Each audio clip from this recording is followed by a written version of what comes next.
রোজা ভাঙ্গি আপনি খাইলে কোয়া তানে স্যালাইন বেজি কোনটা দিতে লাগে, তে স্যালাইন বেজির দ্বারা রোজা নষ্ট তাইলে তুমি রোজা ভাঙ্গি না, বা মিসকিন দিয়ে আমরা ফিতরা পরিমাণ পয়সা দিলেই দাও তাইলে তুমি রোজা ভাঙ্গি না। যখন কোরআনে করিম আইছে ফামান কানা মিনকুম মারিদান আও আলা সাফারিন ফাইদ্দাতুম মিন আইয়ামিন উখার, যারা মানুষ বেমার তাঁবা বেমার হইতে ও পরিমাণ বেমার যে ই বেমার তান লগালগ কমত নাই, হয়তো রোজা মাস যাইব বা 2-4 দিন যাইব বাদে কমব, তাইলে তুমি রোজা ভাঙ্গি না।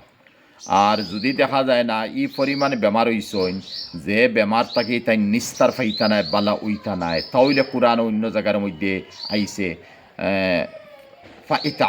কোরআন অন্য জায়গার মধ্যে আইছে যে তুমি মিসকিনে খাওয়াইলাও, তুমি মিসকিন খাওয়াইলাও। মিসকিন খাওয়াইতে সময় আমরা 2 বেলা পেট ভরি খাওয়াইতাম, নতুবা মিসকিন দিয়ে আমরা ফিতরা পরিমাণ পয়সা দিলেইতাম, এই পয়সা দিলেইতে ঠিক আছে। যাই হোক, এখন মাতুয়া তাহলে এক মানুষ বেমার, আর এই বেমারে 2 দিন 3 দিন টানে নিব, নতুবা এখন হঠাৎ ওলা বেমার হয়েছে ডাক্তরে তানে স্যালাইন বেজি কোনটা দিতে লাগে, তে স্যালাইন বেজির দ্বারা রোজা নষ্ট হইতো নাই।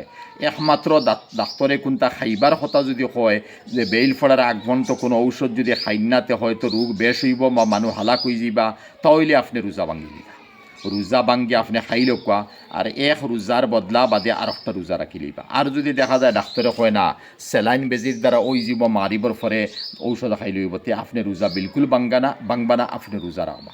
ঠিক এইভাবে কোরআনও আইছে যদি কোনো মানুষ সফরও থাকে আর সফরের অবস্থার মধ্যে কোনো মানুষে রোজা ভাঙ্গে তো রোজা ভাঙতে পারবো, কিন্তু কোরআনে আবার কইছে যদি তুমি তাই ডাকিলাও আনতাসুমু খাইরুল লাকুম, যদি রোজা রাখিলাও তে বেশি বালা।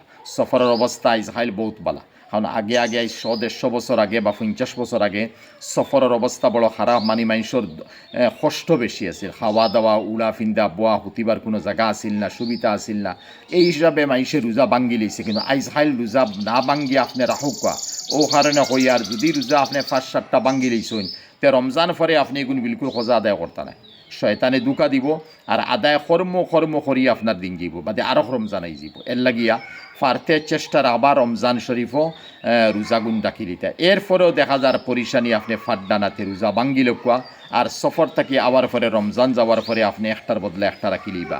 আর যারা মানুষে সফর রোজা রাখি লইবা এরা তেরাবিন নমাজ সুন্নতিকার নফল হয়ে যায়, ফারণ যদি ফড়ি বা না ফললে কোনো গুণা নাই, কিন্তু সমাজ আপনি ফরজ 2 রাকাত এশার আদায় করা লাগবো আর বিতির নমাজ 3 রাকাত আদায় করা লাগবো। আর যদি দেখা যায় মৌকা মিলে তাহলে আপনি তেরাবিন নমাজ ফড়ুকা বহুত সবর মালিক হইবা। যখন কোরআনে করিম আইছে ফামান কানা মিনকুম মারিদান আও আলা সাফারিন ফাইদ্দাতুম মিন আইয়ামিন উখার, যারা মানুষ বেমার তাঁবা বেমার হইতে ও পরিমাণ বেমার যে ই বেমার তান লগালগ কমত নাই, হয়তো রোজা মাস যাইব বা